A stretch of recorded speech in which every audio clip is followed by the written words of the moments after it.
ভাই ভিডিওটি টান না দিয়ে সম্পূর্ণ ভিডিওটি দেখে যান।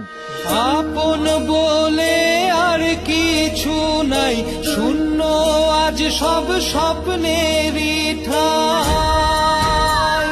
সকল আশাই আজ নিরাশা, কেউ বোঝে না কালের ভাষা।